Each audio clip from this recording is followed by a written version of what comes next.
बहता, आसमान से बरसता, हथेलियों से गुजरता पानी हमारे भीतर ढेरों एहसास जगाता है। ये वो द्रव्य है जिससे हमारी समूची सृष्टि और हम बने हैं।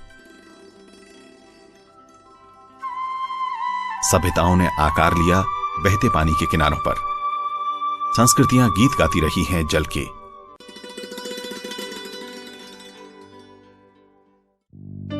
लेकिन इस आधुनिक समय में पानी की अहमियत और बढ़ी है। तेजी से विकास और शहरीकरण ने ऐसी गंदी बस्तियों को जन्म दिया है जहां जीवन देने वाला पानी अमूल्य वस्तु बन चला है। शहरों में पीने के पानी के लिए रोज की जद्दोजहद एक दुखद सच है।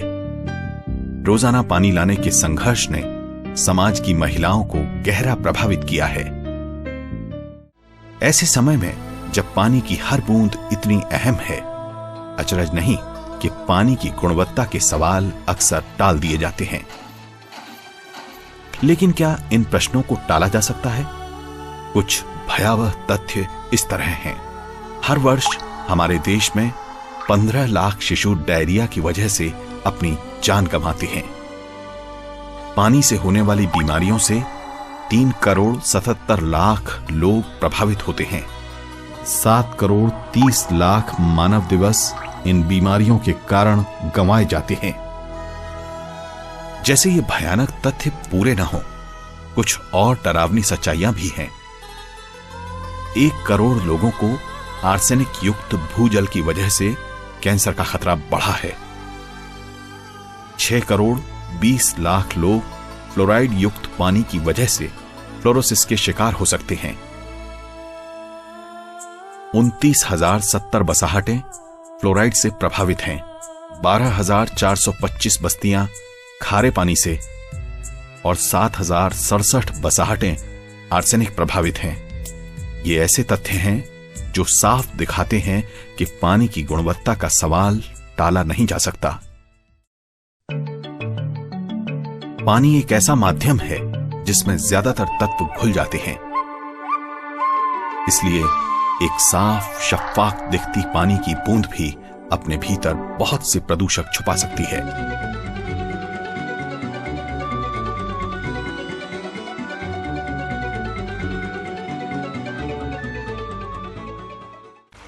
पानी हमारे पर्यावरण में एक जीवित उपस्थिति है, अपने कई रूपों में, बरसते जल की तरह, धरती के भीतर, नदियों तालाबों की तरह पानी हमारी जिंदगी को गहराई से स्पर्श करता है। ये उपस्थिति ही उसे प्रदूषण का शिकार भी बनाती है। हम अपने इस्तेमाल में 15% सतह का पानी और 85% भूजल उपयोग में लाते हैं। पानी में प्रदूषण भूगर्भीय कारणों से और आदमी के बनाए कारणों से हो सकता है। पानी को प्रदूषित करने में बैक्टीरिया, लवण, अनेक रसायन अपनी भूमिका निभाते हैं।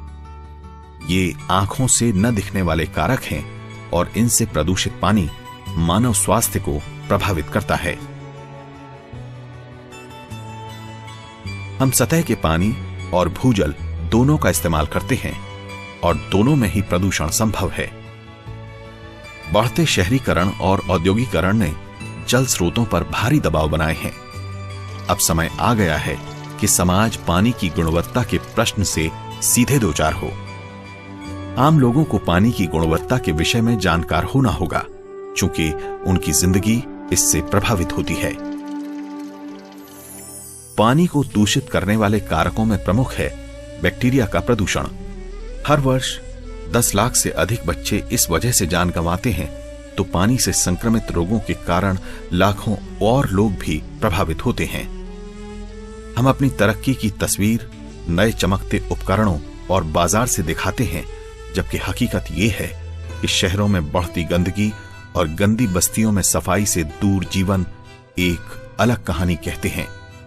ये आधुनिकता के दुस्वप्न हैं। गांव की हालत इससे बेहतर नहीं। यहां की स्थितियां बैक्टीरिया जनित जल प्रदूषण को बढ़ाने में जिम्मेदार हैं और डायरिया फैलने का एक प्रमुख कारण है।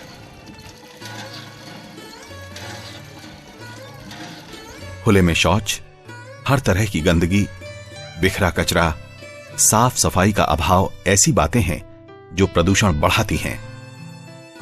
पानी के स्रोतों में सीवर पाइपों का खुलना, हर तरह की गंदगी को पानी के स्रोतों में उड़ेलना ऐसे कारण हैं जो लोगों को बैक्टीरिया जनित रोगों का शिकार बनाते हैं। बैक्टीरिया से होने वाला प्रदूषण मानव निर्मित है, जो सतह के पानी को दूषित करता है। भूजल को दूषित करने वाले कारक ज्यादातर भूगर्भीय होते हैं।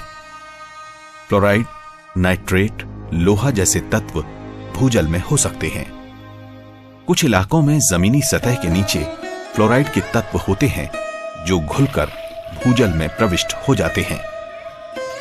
ऐसे पानी के पीने से दांतों और हड्डियों में फ्लोरोसिस का रोग होता है। इस बीमारी से लंबे समय में शरीर को खासा नुकसान होता है और शारीरिक रूप से आदमी में विकृति आ जाती है। इससे कार्यक्षमता भी प्रभावित होती है। हमरा तकलीफ है पानी पीने से, फ्लोराइड जब हो गया है, इससे दर्द पूरा डांड करता है, पैर करता है, एड़ी भी पानी से दर्द, पानी पीने से पानी दर्द सब। चलने फिरने और काम भी करने में दिक्कत होती है। दर्द से आदमी सिकुड़ल रहता है, धीरे धीरे टेढ़ा भी हो जाता है। इसके बारे में लोगों में जागरूकता का होना ही आधी लड़ाई जीत सकता है, लेकिन लोगों के विचारों में बदलाव आसान काम नहीं। लौह प्रदूषण की भी यही कहानी है। भूगर्भीय कारणों से कुछ क्षेत्रों की संरचना में ज्यादा लोहा होता है और ये भूजल को प्रभावित करता है। ऐसा पानी हवा के संपर्क में आकर लाल हो जाता है। पानी का स्वाद इतना खराब होता है कि उसे पीना वाकई मुश्किल होता है। हालांकि ये शरीर को कोई गंभीर रोग नहीं देता, लेकिन लंबे समय तक ऐसे पानी के इस्तेमाल से पेट के रोगों की समस्या हो सकती है। पानी हमन पियत रहे तो घाव गोंदर होत रही से हमारे शरीर में, और गला में खड़खड़ाहट, बुखार उखार आए, खुजली उजली होत रही से, तो पानी ला हमन छान के भरतन और गरम करके पीथन। चाय बनाथन ते फट जाते, खुजरी खुजरी हो जाते, और भात साग रांधथन ते करिया करिया हो जाते, चावल धोथन तो काला पड़ जाते। पानी भर के रखे रहथन तो पानी पूरा तेल तेलू फैल जाते। एक और खतरनाक प्रदूषक तत्व है आर्सेनिक, जो पानी को दूषित करता है। ऐसे पानी का लगातार उपयोग त्वचा संबंधी रोगों को जन्म देता है और लंबे समय तक ऐसे पानी के प्रयोग से कैंसर की संभावनाएं होती हैं। तो इससे हाथ में इस प्रकार के छाले उत्पन्न होने लगे। वैसे इसे शारीरिक तकलीफ बाहरी रूप से नहीं है, पर ठंड के समय पैरों में जब दरारें फटने लगती है, उस समय खून भी बह निकलता है, चलने वगैरह में काफी तकलीफ हो जाता है। नाइट्रेट भी पीने के पानी को दूषित करता है। रासायनिक खाद के बढ़ते प्रयोग और गाय, भैंस आदि के गोबर से नाइट्रेट की अधिकता पानी में हो जाती है। ये स्वास्थ्य के लिए और विशेषकर बच्चों की सेहत के लिए हानिकारक है। सुनामी के संकट ने भारत के दक्षिण तटीय इलाकों में न केवल जीवन को तहस नहस किया, बल्कि पीने के पानी के भूस्रोतों को भी खारा बना दिया।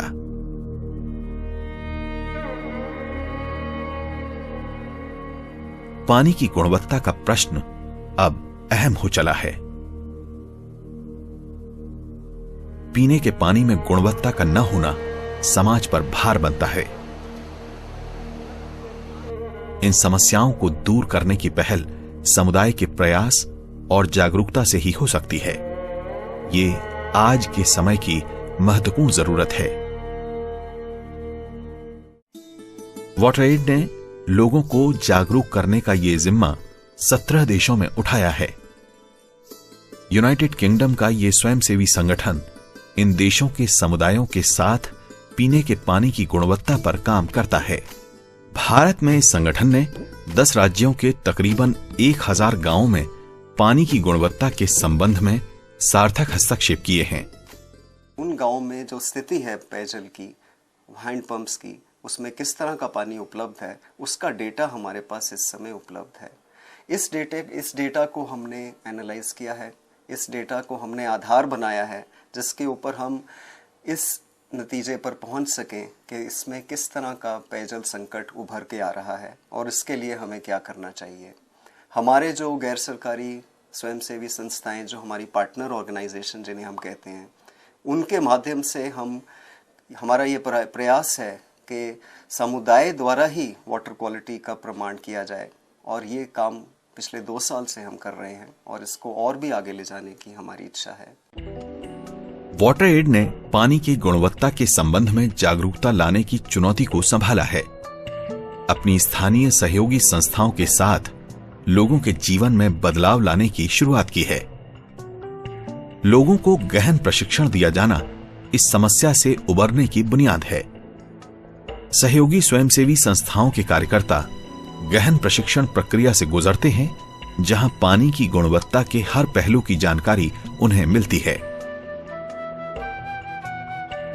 एक जो हमने पहले गांव पे छोड़ा था 8 लोगों को, इसके बाद जिस गांव में हम गए थे वहां भी 1 और 2 ग्रुप बने थे। तो ये 3 ग्रुप के अपने अपने रिसोर्स मैप बनेंगे, अपना अपना सैनिटरी रिस्क का उन्हें असेसमेंट करना है, उसकी एनालिसिस करनी है और हाउस होल्ड वेस्ट का जो हेल्थ सर्वे का डेटा आया है उसकी भी एनालिसिस वहां पे जाके करनी है।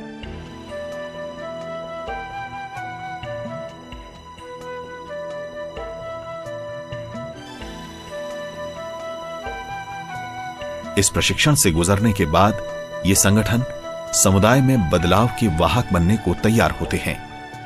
ये साफ दिखता है उन इलाकों में जो पानी के विभिन्न प्रदूषकों से प्रभावित हैं। बैक्टीरिया प्रभावित पीने के पानी को साफ करने में क्लोरीनेशन की भूमिका को बार बार रेखांकित किया जाता है। लोगों को अपने जल स्रोतों की सफाई के लिए आवश्यक क्लोरीन की मात्रा की जानकारी हो रही है। प्रशिक्षित कार्यकर्ता ये काम करते हैं।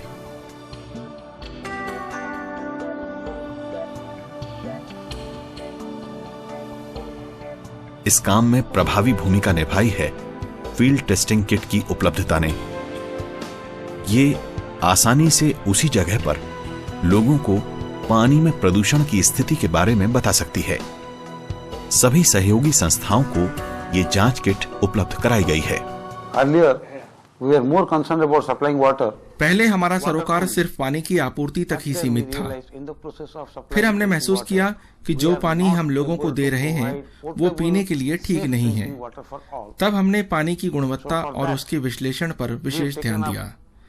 इसके लिए एक राज्य स्तरीय सुसज्जित प्रयोगशाला स्थापित की गई और पानी की गुणवत्ता के परीक्षण के लिए सभी जिलों में भी अच्छी प्रयोगशालाएं बनाई गई। इसके अलावा हम गांव वालों को फील्ड टेस्टिंग किट से पानी के परीक्षण के बारे में लगातार जागरूक कर रहे हैं। समुदाय के सामने जांच होने से लोगों का भरोसा बनता है पूरी प्रक्रिया पर। बैक्टीरिया जनित रोगों से लड़ाई की जानकारी अब समुदायों के पास है। हाइपोक्लोराइड घोल बनाने की विधि बहुत से गांवों के लोग जान गए हैं। लोग अब समझने लगे हैं कि कितनी आसानी से वे बीमारियों से बच सकते हैं।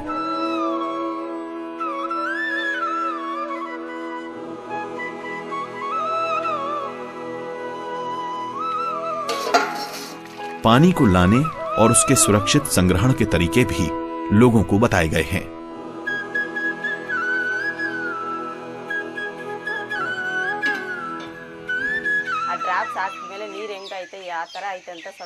संस्था वाले घर घर आते हैं और हमें बताते हैं कि पानी कैसे रखना है, ड्रॉप कैसे डालनी चाहिए।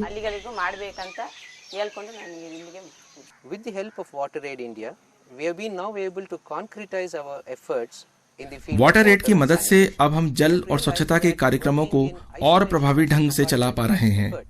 दरअसल हमने महसूस किया कि बगैर साफ पानी और स्वच्छता के लाभ और अच्छी सेहत को जोड़ते हुए सिर्फ साफ पानी की रट लगाने से बात नहीं बनने वाली और ये लोगों को खुद की बेहतरी के लिए समझना होगा। हम अपने अस्पताल में बीमारों की बेहतर देखरेख की गारंटी देते हैं। अनुभवों से हमने पाया कि साफ पानी और बेहतर स्वास्थ्य एवं दूषित पानी स्वच्छता की खराब आदतों और खराब सेहत में सीधा संबंध है। इस अनुभव के साथ समुदाय के पास जाकर उनको व्यवहार में परिवर्तन कर साफ पानी और स्वच्छता अपनाने के लिए राजी करना अब आसान हो गया है। यहां सिर्फ सोच ही नहीं बदल रही, बल्कि व्यवहार भी बदला है। पानी के स्रोत से कम 9 मीटर दूर शौचालय बने हैं।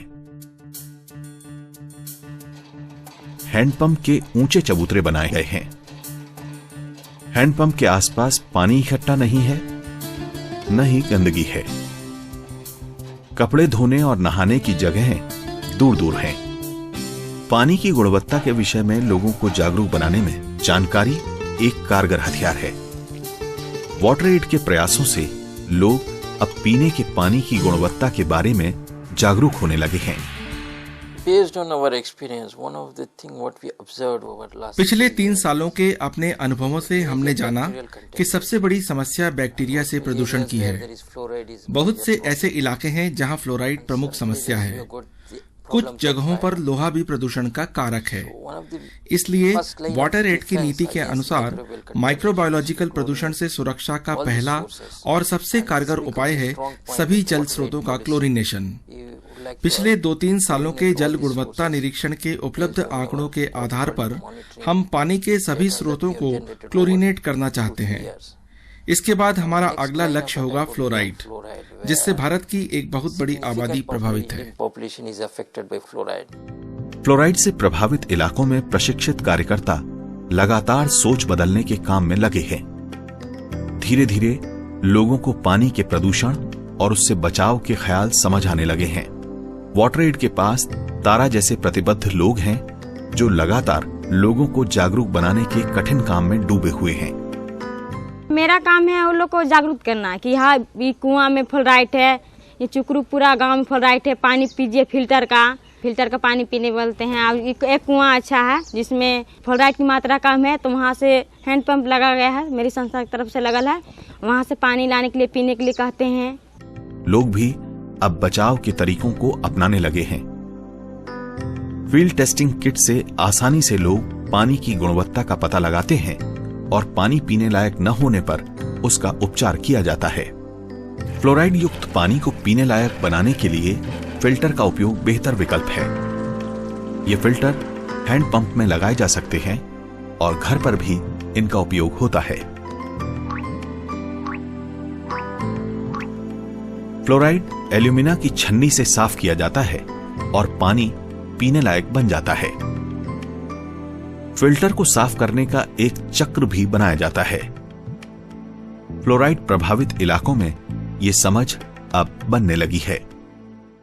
फिल्टर के पानी हमने पिया थी, तो फिल्टर के पानी पिया थी, तो अब कुछ राहत बाद मने बड़ी पहले दर्द कर लगता, अब दर्द नहीं होखे, अब कुछ हल्का बाही।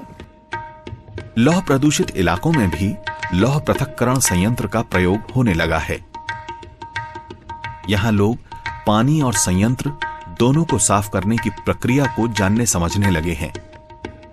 महीना में 3 बार 4 बार रेती साफ करथन, धुलाई साफ करथन। 7-8 घर के आदमी हम पहले पानी निकाल लेथन, उसके बाद रेती साफ करथन वही पानी से, और रेती साफ करके सही एक पोता के ठीगो के सारे कोठी ला साफ कर देथन। वो कोठी ला साफ करके पूरा गंदा पानी धोवा जाते। आर्सेनिक को पानी से अलग करना एक खर्चीली और लंबी प्रक्रिया है। इसके पृथक्करण संयंत्रों का निर्माण घर के स्तर पर अब तक संभव नहीं हो सका है। तमिलनाडु का नागरकोइल लोगों में पानी की गुणवत्ता को लेकर जागती चेतना को खूबसूरती से दिखाता है। यहां स्थानीय संस्थाओं के साथ वाटर एड ने सार्थक बदलाव किए हैं। यहां सुनामी के कहर के बाद पानी के स्रोतों के खारे होने की समस्या बढ़ी थी। यहां बेहतर जल स्रोतों के लिए गहरे कुएं खोदे गए, लेकिन इनकी वजह से भूजल उपलब्धता पर दबाव बढ़े।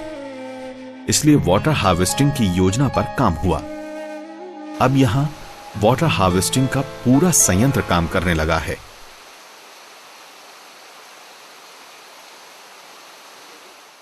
यहां स्कूल के बच्चे भी इस खूबसूरत प्रक्रिया के बारे में जानकार बन गए हैं। ये इस प्रक्रिया का सबसे बेहतरीन परिणाम है। कल की पीढ़ी का पानी की गुणवत्ता के बारे में जानकार होना भविष्य के लिए सबसे अच्छा निवेश है। बारिश का पानी स्कूल बिल्डिंग की छत में जमा होकर इस टैंक में भर जाता है। टैंक भरने के बाद का अतिरिक्त पानी नीचे कुएं में जाता है। इससे आसपास का इलाका भी रिचार्ज हो गया और लोगों को अच्छा पानी मिल रहा है। वाटर एड, यूबीएस और एवेट द्वारा लगाए रेन वाटर हार्वेस्टिंग सिस्टम के पहले हमारे स्कूल में पानी की बहुत किल्लत थी, लेकिन अब हम भरपूर पानी इस्तेमाल कर रहे हैं। हमारे बच्चों के लिए पूरे साल हाथ धोने और पीने के पानी की कोई कमी नहीं है। हम मध्याह्न भोजन के लिए भी इसी पानी का इस्तेमाल कर रहे हैं। आज न केवल यहाँ पानी की हर बूंद बचाई जा रही है, बल्कि एक नई चेतना भी दिखती है पूरे परिवेश के साफ सुथरेपन में। पानी की गुणवत्ता की मॉनिटरिंग के बाद लोग जानना चाहेंगे कि अब क्या। मॉनिटरिंग सिर्फ आंकड़े इकट्ठा करने से खत्म नहीं हो जाती। इसके बाद प्रभावी हस्तक्षेप होना चाहिए।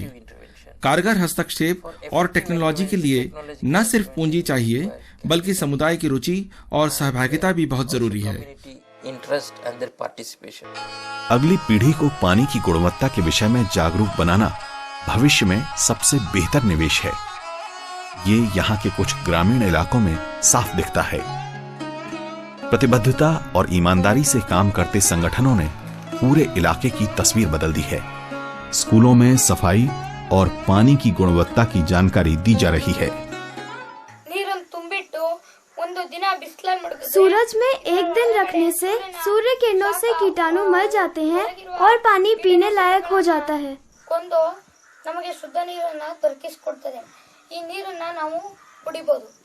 Our trained hygiene educators go to all these schools. हमारे प्रशिक्षित हाइजीन एजुकेटर सभी स्कूलों में जाते हैं और बच्चों को पानी और स्वच्छता के बारे में बताते हैं। बच्चों के प्रशिक्षण के लिए हमने एक नायाब तरीका निकाला है और स्कूल कैबिनेट का गठन किया। सभी स्कूलों में कैबिनेट गठित की गई है, जिसमें एक मुख्यमंत्री है, जल मंत्री और दूसरे अन्य मंत्री। इससे बच्चों को अपनी अस्मिता का पता चलता है और हम उन्हें पानी की गुणवत्ता, जल प्रबंधन और स्वच्छता जैसे अनेक पक्षों का प्रशिक्षण देते हैं। जाहिर है, बच्चे जब बड़े होंगे तो उनमें स्वास्थ्य और स्वच्छता की बेहतर आदतें और समझ विकसित हो चुकी होगी। यह महज परिवेश ही नहीं बदला, बल्कि इससे ज्यादा अहम है सोच का बदलना। स्वच्छता, शौचालय निर्माण ऐसे पाठ नहीं जो केवल कक्षा में कराए जा सकें। यहां एक ज्यादा गहरा बदलाव दिखता है। यहां जीवन और सफाई के संबंध स्पष्ट समझ आते हैं।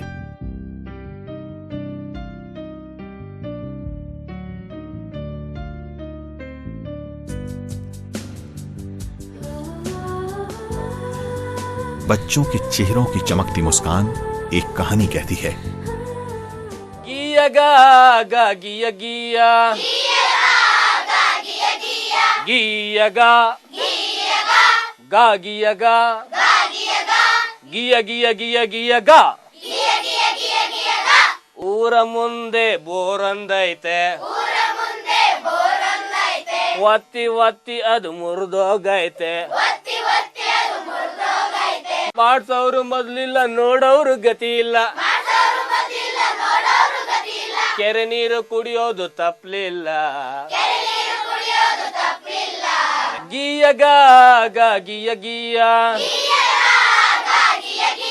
ಗಿಯ ಗಾ ಗಾ ಗಿಯ ಗಿಯ ಗಿಯ ಗಾ गा गिया गा गिया गिया गिया गिया गा। रैली में भाग लेना या गीत गाना महज दिखावा नहीं, यहाँ वे समझते हैं इन बातों का महत्व। ये वाटर एड और उसके सहयोगी संगठनों की सबसे बड़ी जीत है। उन्होंने दिलों की लड़ाई जीत ली है। इस काम के जरिए हम इस स्थिति पर आना चाहते हैं जहां पे हम यह अंदाजा एक निश्चयता से लगा सकें कि जो आज स्थिति है पेयजल की, उसमें हम क्या पेयजल प्रमाणीकरण की जो आज स्थिति है उसको हम किस तरह से उसके अंदर सुधार ला सकें, उसको हम किस तरह से एक ऐसा माध्यम बना सकें कि जो समुदाय हैं वो पेयजल का प्रमाण करते करते उसके निदान के भी उपाय खुद ही निकाल सकें। ये कोई आसान काम नहीं। बरसों से बंधी सोच को बदलना, उन्हें पानी की गुणवत्ता के बारे में जागरूक करना। लेकिन अब समय आ गया है कि लोग जानें पानी की गुणवत्ता के विषय में, उसकी अहमियत के बारे में। पानी के स्रोतों की रक्षा और गुणवत्ता की जागरूकता को कल के लिए नहीं टाला जा सकता। समुदायों को इस सवाल से सीधे भिड़ना है, उन्हें आज ही जागरूक होना है। ये वाटरएड के सामने चुनौती है। वाटरएड जैसे संस्थानों के काम की सफलता ज्यादा से ज्यादा लोगों को अपने से जोड़ने पर निर्भर है। सफर लंबा और कठिन है, लेकिन अगर सब साथ हों तो मंजिल तक पहुंचना मुश्किल नहीं।